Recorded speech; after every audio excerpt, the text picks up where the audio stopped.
People would have a midlife crisis when they kind of got to around 40 years old. They were realizing they weren't fulfilling purpose. Today, what we're seeing is what they call the quarter life crisis. People are taking longer to get educated now. They're taking longer to get married. Financial pressure is also amongst us. They're having a crisis before they even start their life. They're struggling to find purpose. They know they're here for something. I don't even know what I should be doing. Who am I really? We get told you should tell your children, be whatever you want to be. You can do anything you want. You can become anything you can. That puts so much pressure on people because now you got to figure out, well, do I want to be like this or like this? I saw this person on social media doing this, so maybe I should do that. I need to be, the next Taylor Swift. Dr. Faisal, I want to talk to you about this quarter life crisis. Okay. It's something we're seeing more prevalent among 25 to 30-year-olds where they're getting to that age and they're going, I don't know what to do with my life. I'm looking at the future. I don't know what to be. I don't know where to go. I want to make a difference, but how and what do I do? And it's a real struggle for many people in that age group. So I want to talk about it today. What advice would you give someone who's, that age going, help, I need help. I want to make a difference and I don't know how. Well, that's a good question, right?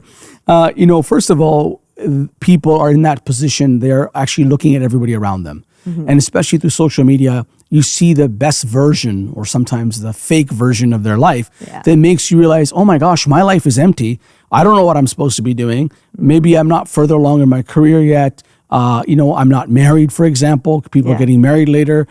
Financial pressure and demand is higher today than it was back then. What do I do with my life? I don't even know what I should be doing. Mm-hmm. And so you're right. There's a lot of conflict, a lot of confusion, a lot of competition. Mm-hmm. And then you look at other people and it looks like they're doing great. Yeah. Right. And then you feel the pressure like, oh, look what they did. Look what they did. I don't even know what I want. Yeah. And then you have the narrative of, well, you're less likely to make it if you grew up in a poor home. Or if you have a broken family. Maybe it's the city you live in or the country that you live in. Maybe you live in a country that there's less opportunities, less facilities for you, less options for you, right? You have all this dynamic at play. Then you have this identity crisis in the midst of our culture where people are like, I don't even know who I am or who should I be. Yeah. Right? And so I don't even know if I want to be a male or a female, let alone what to do with my life. Exactly. So you have all this going on. So today, people are growing up with challenges that the previous generation was unaware of. Right.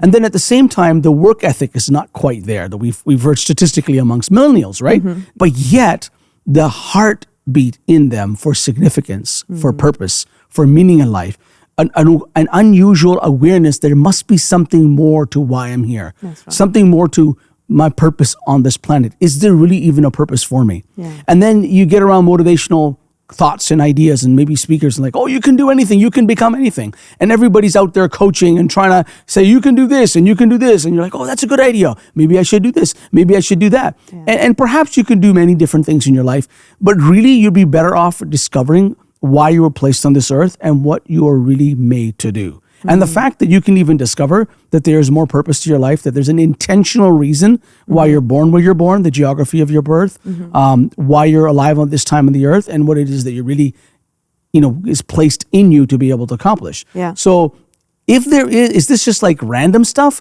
or is there some intentional pattern to God himself in what he's placed in us as his people? Yeah. And I think if we can answer that question, we can start moving towards the direction intentionally of purpose in your life, Yeah, because you want to find purpose. I've heard you say previously that, because some people say, well, I don't want to bring children into the world and look at the world they're growing up in. But you've said that, people are born with what's in them is to help them actually face the time in which they live. Yeah. And so, for example, if we think about Gen Z and Gen Alpha, part of me always says, well, I don't know that I want to live in the world with these challenges that you've described. But actually, they have what it takes for this world that we live in. I think the key is helping them discover that. Well, I like to go to an ancient text, and it's found in the Bible, and it's Psalm 139, verse 16. And it's just an incredible verse that really has touched my life over the years, and I found it helped a lot of people. And this gave me an understanding that God actually wrote a book about every single human being before they were conceived, knit together in their mother's womb, or even before they were born. Now that's crazy. Yeah. So it says this, God's saying, It says that God's eyes saw my substance being yet unformed. So I wasn't even created. I was not even formed in my mother's womb. And in your book, they were all written. So God wrote a book about my days. And he says, the days were fashioned for me when as yet there were none of them. Interesting old language. So the days don't exist. They've not occurred. I'm not even born yet. I've not even been conceived, but you wrote a book about me. Now that is crazy. That God wrote a book about you. And, you know, the Bible is really a book about Jesus and God's story, touching the stories of people and interacting with them, right? But here we have God saying, I've written a book about everybody. Yeah, so he actually has, you've always were in his mind, and he's written a story for you, really, for your life that you can choose to live in. Yeah, and we always say, you know, God's already written your love story. Yes. Well, that aspect of what we talk about actually comes from the same point, that not only has he written your love story, he's written the rest of everything to do with your life in the story. There's actually a whole story. There's your a whole love story is just part right? of it. It's not just the love story. Yeah. There's a whole lot more to it. And that's where potential truly comes from. And that's why whenever you interact with situations in your life, people in your life, or a thought or an idea, or you hear something that relates to what God wrote about you before you were born, something in you sparks. Something in you comes alive. Something in you resonates and says, I don't understand why I'm drawn to that thing. That idea really moved me. That even if you read the Bible, you're like, that verse really touches me because it's speaking to your potential. It's speaking to something that actually is. And so God is trying to say that I've hidden eternity in your heart. So that's potential. There's something in you, but you're not necessarily aware of it yet. Okay. So regardless of your age, from a young age, whether you know God or not, these things are true, that God has written the days of your life, where you would be born, the geography where you would live, the family you would be born in, some of his dreams concerning how you're going to overcome challenges in your life, the strengths that you have, the talents that you have, the gifts that you have, all that is in you. What you're saying is it's not random where you were born or the parents that you have. Because, you know, sometimes, you know, people could even have the thing of like, well, my parents never planned me, you know, I just, you know, I arrived here. But what you're saying is that God actually purposed for you to be born in the family, in the place, with the gifts that you have, because there's actually a whole story behind it. And I'll say that sometimes, you know, people are born out of unusual circumstances now. That doesn't mean God ordered those negative circumstances and you were suddenly born. Yeah. There's also an enemy trying to destroy you and destroy your life and your family's life before you even show up, because the enemy always thinks generationally. And I want to throw that out there. There's a common enemy for all mankind, and that common enemy wants to destroy families and their generations to come. And sometimes he's put something in motion, you see. So I just want to be clear about that, because you don't want to be like, hey, somebody was a byproduct of you know, a negative tragedy in their family, and then suddenly a child is born and you're like, oh my gosh, you know, that was God's plan. No, it wasn't. Yeah. No, it wasn't God's plan. Yeah. Does that make sense? Yeah. But the person that was born, because the chances of you being you, even scientifically, are the odds are beyond number. Yeah. Of you being who you are, Yeah. just practically speaking, from the fact of, you know, the mixing of the egg and the sperm and the combination of all that, like just scientifically who you are, only you could be who you are at that moment, Yes. right? Yeah. Let alone God being involved in this process, meaning that God selected you, because God says he gives life to every person that's born. He put you together. Yes. So you were conceived in seclusion, it says. And it says that you were hidden in your mother's womb, and God was part of that. So that's where God steps in. Yeah. That spark that occurs in your mother's womb, God steps in and says, okay, that's you. Yeah. I'm getting involved in your life from this moment forward. Now, you might have struggles around you. Yeah. Your family might have struggles. Your mom might have struggles. All that stuff is there, and that's true. Yeah. But you are still an original, authentic representation, and you are born on time, and you're born with purpose. Yeah. And you have difficulties that you can overcome. And this is the thing about God. Doesn't matter where you're born. Doesn't matter what family you're born in. Doesn't matter the odds that are against you. If you connect with a designer of your life, the one who believes in you and put potential in you, and you begin to unlock that potential, you will start to thrive and move forward. And we have countless examples of this in our world. Yeah. People that come from unusual circumstances and they achieve unusual levels of success. You're like, how did that person do it? Well, if you make contact with God, that's the fastest way And the best way and the most authentic way for you to discover your purpose, start to walk in your assignment and move towards that. And you won't be having a quarter life crisis. Right? Well, hopefully you won't be having a quarter life crisis. Well, what we're saying is that getting to know the designer, getting to know God is what is really going to put you ahead of the game in actually beginning to discover your purpose. And I relate to this myself. I remember many years ago, I was going through a very difficult time in my life, and we all have seasons in our life. There's seasons that we walk through in our life. When I was going through that difficult season of my life, I was like, what am I going to do in my life? What's your purpose for my life? I started to get a sense of purpose in my life. And in that process, I realized my life was going nowhere. Okay. And God began to open my eyes to the life of David. Now, David was the second king of Israel. Okay. And remember this famous David, young boy that was anointed and selected as the 8th brother that everyone forgot about. And the prophet Samuel came to his house looking for him to anoint him as king because King Saul got off the rails, basically. And God says, I need another king. And he sent Samuel, his prophet, to select him and anoint him so that he would be king. And so he did that with David. And David is now anointed to be king. He's also called to be king. He also knows his assignment. So he's really clear on everything. Yeah. He knows his assignment. He's anointed to be king. But there's a problem. There's someone else sitting on the throne that one day he's going to sit on. He doesn't know when he's going to become king. He doesn't know how he's going to become king. Yeah. And while he's doing this, he's just like a shepherd boy managing the sheep on the farm. Yeah, yeah. So he's doing something, and that's the key. Stay busy where you are. Well, Put your I hands was to going to something. ask you, what do you do before you have even any of the clarity? Do you sit around waiting till you No, get clarity? you or know what what you do is you learn character, you learn discipline, you learn work ethic, you learn all those things. And how do you do it? By going out and doing something. So you put your hands to something, put your hands to the plow, so to speak.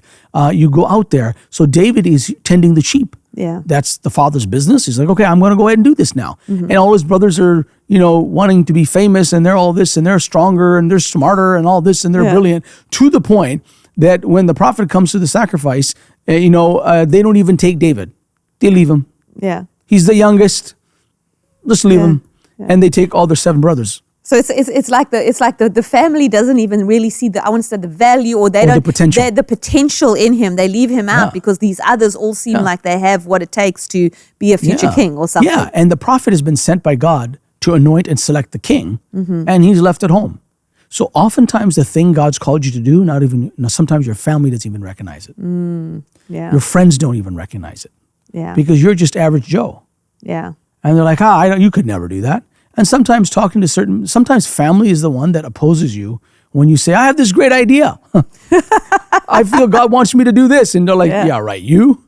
You're going to be that person? Yeah, exactly. Right? Yeah. So David was no doubt called by God. He did get anointed that day. And now he's supposed to be king. But he goes back to the sheep. And he's busy taking care of them. A bear comes. Yeah. And he tries to attack the sheep. This guy takes out and kills the bear. Yeah. This little boy, Yeah. Not bad, huh? Yeah. A lion comes, he takes out the lion too, right? Yeah. And so he's protecting, and guarding. And what is this? This is skill. Now, later on, he was going to be a military warrior before he's going to be king. So you might even know God's purpose at a young age, because David at this point is like 15, 16 years old when he discovers that he's going to be king. So usually when you're a teenager, God will give you some clues and give you some hints. In David's case, it was clear direction. Yeah. Because he did have a relationship with God. Yes. So it depends how early you start your relationship, right? And so along that way, he now hears that there's a problem. There's a war going on in the nation of Israel. These arch enemies of Israel show up called the Philistines. And there's a battle going on, and the nation's in the middle of war. Yeah. And they got this crazy giant named Goliath, who was representing the Philistine army that was intimidating, that was taunting, and all the military of Israel was afraid of him, and they look like they're going to be defeated. Yeah. Well, David comes from home, and he brings some cheese to the military zone. Yeah. And he comes to his brothers because his 7 brothers are there. Yeah. And because they're strong guys. And so, they're part of the military, they're part of everything. And he just brings some cheese. Yeah. David is shocked. So he's not conditioned by the environment of war. Here's the key. He sees the situation differently than everyone else. Yeah. A clue to his destiny. What arose in David was, because he was anointed to be king, something in his spirit awakened and said, this makes no sense. Yeah. This nation has to survive because I'm called to lead it one day. Yeah. And the leadership gift in him is activated.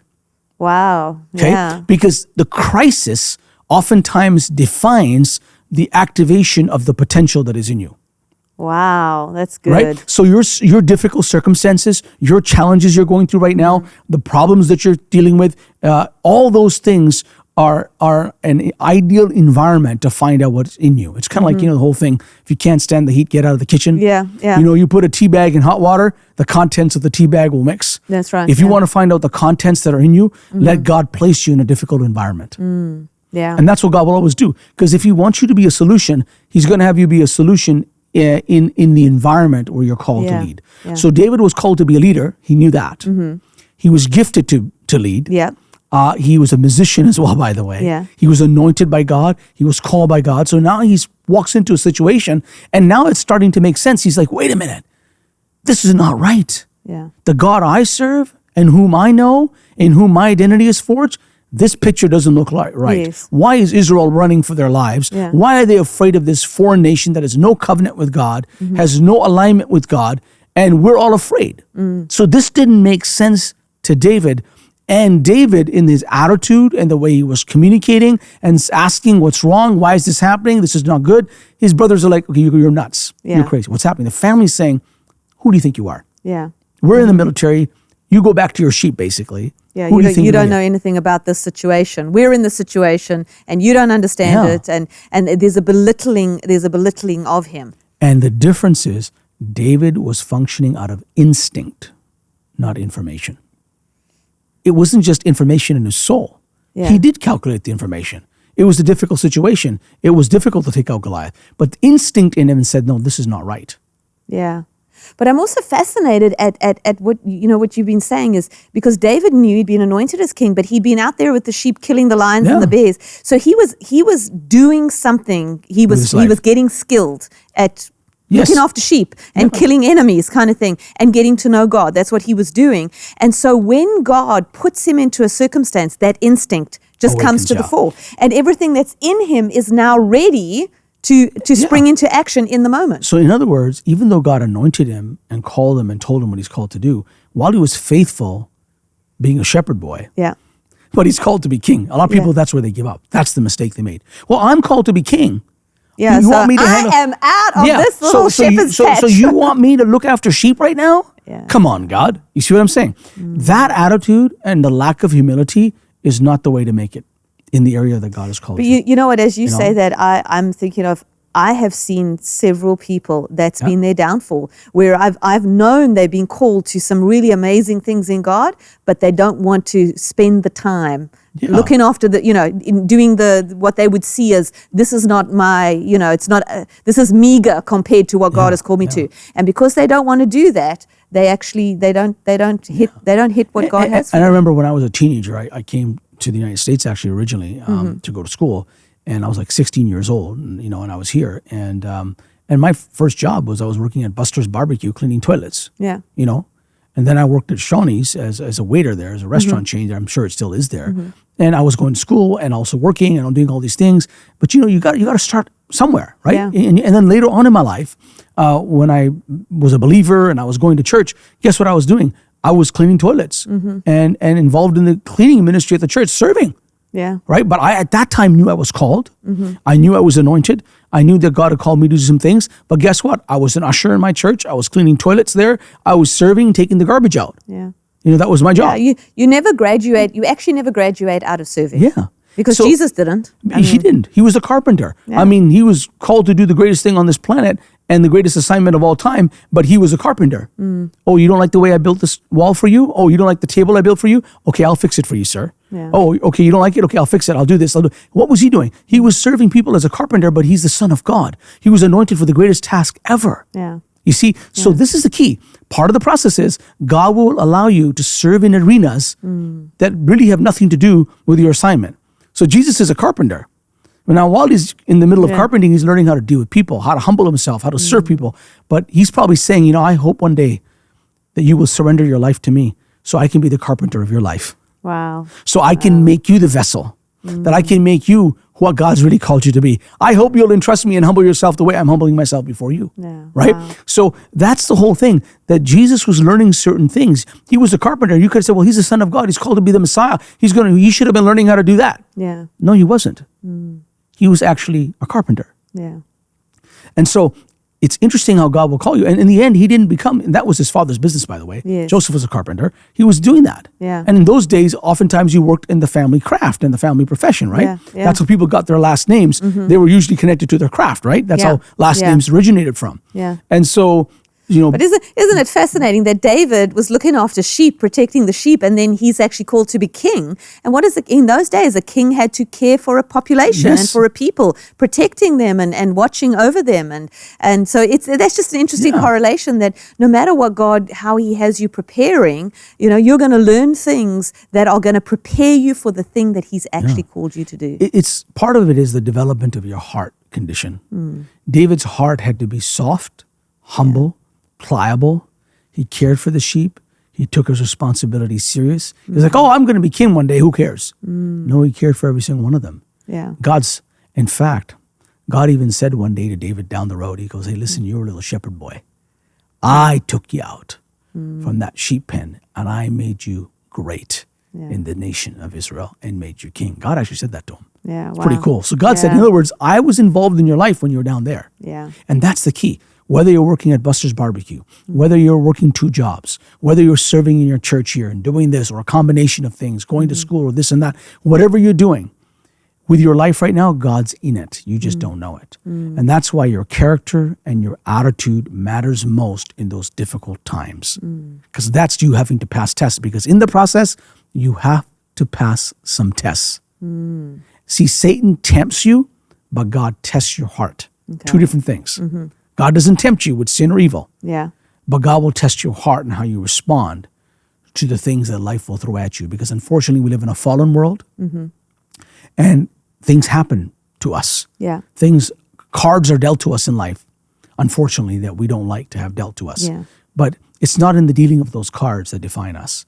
It's how we react to those situations. And if you know God and with his help, you follow his ways and the ways concerning his process in every season, you're going to pass and exit that season correctly, enter the next season of your life, and move forward. So there's a process to this. And I know some people today that are listening to this, they don't believe that. They're like, I just thought I needed to know God, and now I know God, and it's okay. Thank you, God. Can you help me with this? I'm going to go about my own business. I'm going to do my own life. Can you help me with this? Can you help me? Oh my gosh, I got a problem, God. I'm going to learn to pray with this. Can you pray with me? Can you help me? Okay. Thank you, God, for taking care of this. Okay, I just want to live my life, and okay, at least I know God, and I'm not like someone who doesn't, and that's kind of how you're living. But there's a whole lot more to life than that. There's a divine process of seasons that God will walk you through so that you can enter into your life assignment, your unique assignment, and be part of God's vision on this planet where the greatest level of fulfillment will be. It can be something big and it can be something small. That's why you don't want to copy everybody. Yeah. It couldn't be, you might be doing something similar to someone else, but your metron or your measure or your scope might be smaller, and that's okay. Or larger, that's okay. You will be fulfilled in what it is that God has called you, assigned you to do in your life. Yeah. And so there's a process. So pay attention to the little things, the small beginnings, the sheep pen, so to speak. Yeah.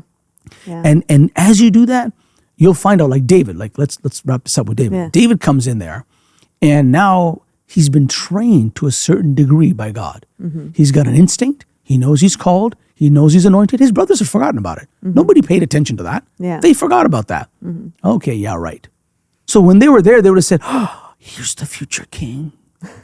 But they definitely didn't. No, they were making fun of him, accusing him, blaming him. That's what they were doing. Yeah. That his motives are wrong. See, people will often question your motives when you start to move in the arena that God has called you to. And before David was going to be a king, he was going to be a military warrior. Okay. He didn't know that, though. So he comes up and he says, hey, something's wrong with this guy named Goliath. I can't believe no one's going to take him out. And so he goes to the king and says, I'll take him out. And they kind of warn him and say, what do you mean you're going to take him out? Our whole military can't take this guy out. What are you talking about? And they said, okay, let's give you the king's armor, young boy. He can't wear the armor because he's like, I'm sorry, I don't fit in to your mold, to your box. Don't label me. Don't box me. Don't put me in your mold. No. I got a slingshot.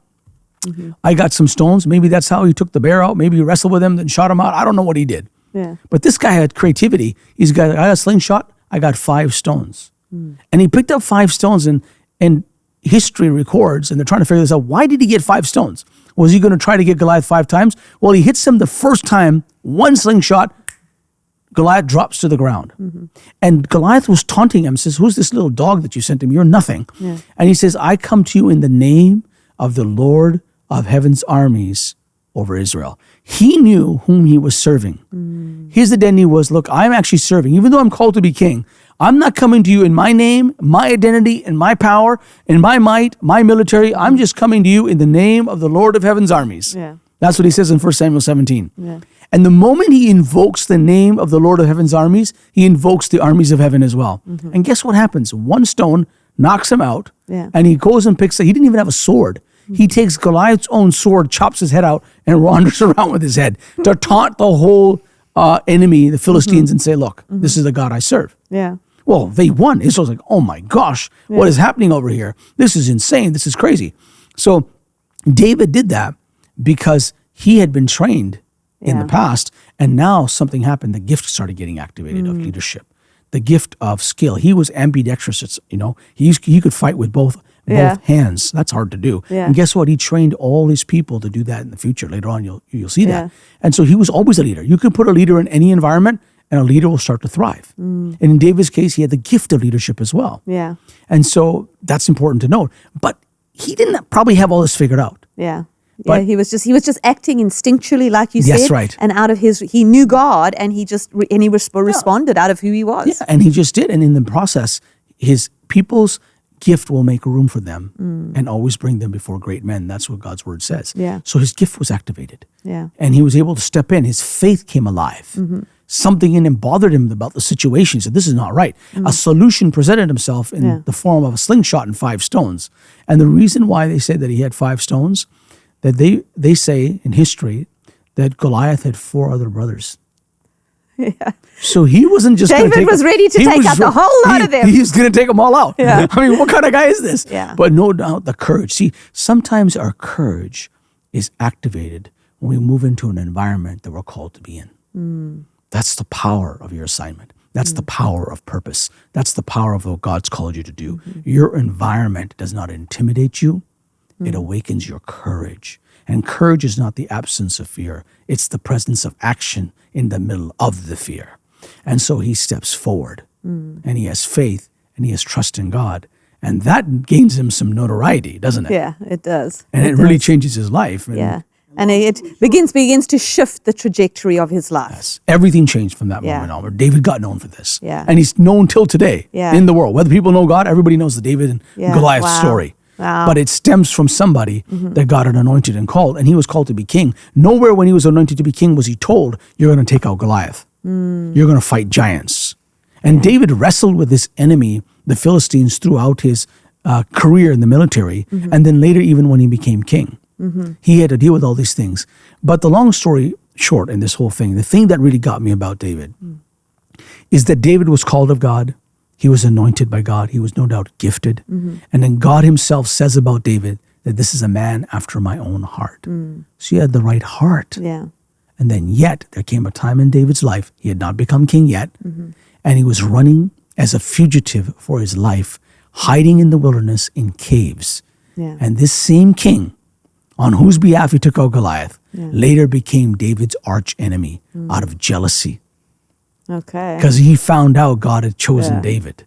And he was intimidated that this guy will one day take my throne. And he didn't want to vacate his throne. He became jealous and he wanted and tried to kill David. So David was a fugitive, called to be king, anointed to be king, had the right heart, gifted to be king. And guess what? He's running for his life, living in caves.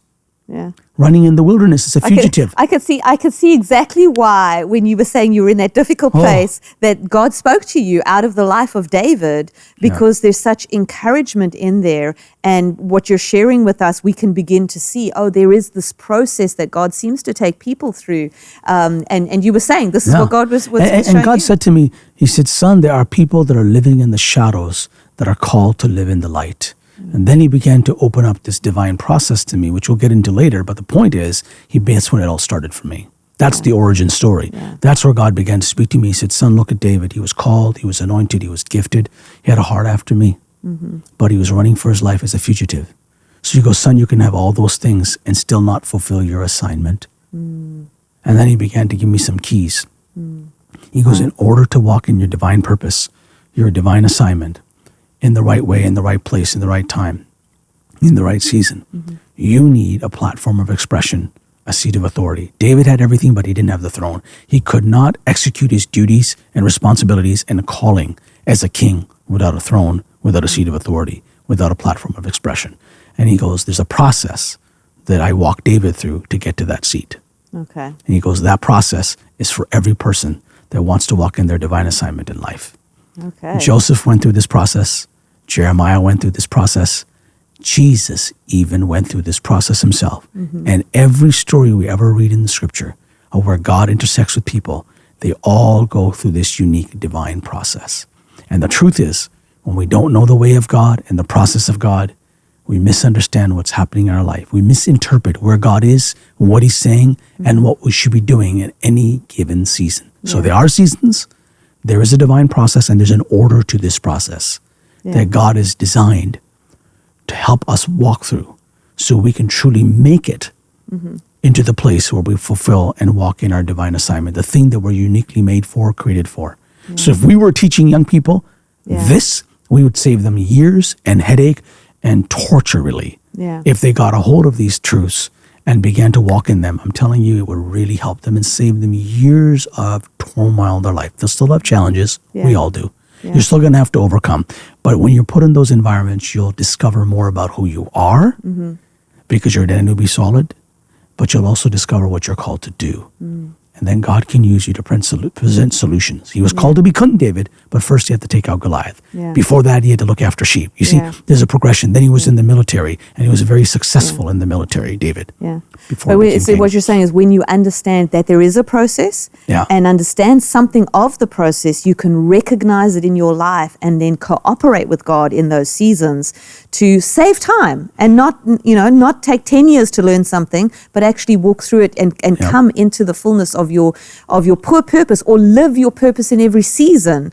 And really, that's going to change your life. That is what begins to make your life full, make it where you realize every day, I'm actually living my life. I'm not just waiting for something to happen or spending my days wondering or confused. I'm actually living the life that's been given. Because God does not steer a parked car.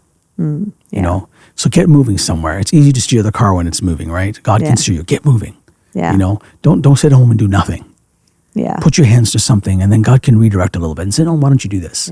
Don't sit home and do nothing, people. Don't sit home and do nothing. That's not going to accomplish anything. There is much that we want to talk about this, and I know that we will continue some of this. So I really want to say to you, please subscribe to this channel, because you want to be listening in and hearing more about this process and how you can walk in this process. We also... I'm just going to tell them about this. We do also have, Dr. Faisal has actually taught a whole course called Discover Your Apostello Assignment or Your Divine Assignment. And we'll have the link up at drfaisalmalick.com. If you're interested in that, click on it. You'll find everything out about that. That'll be available.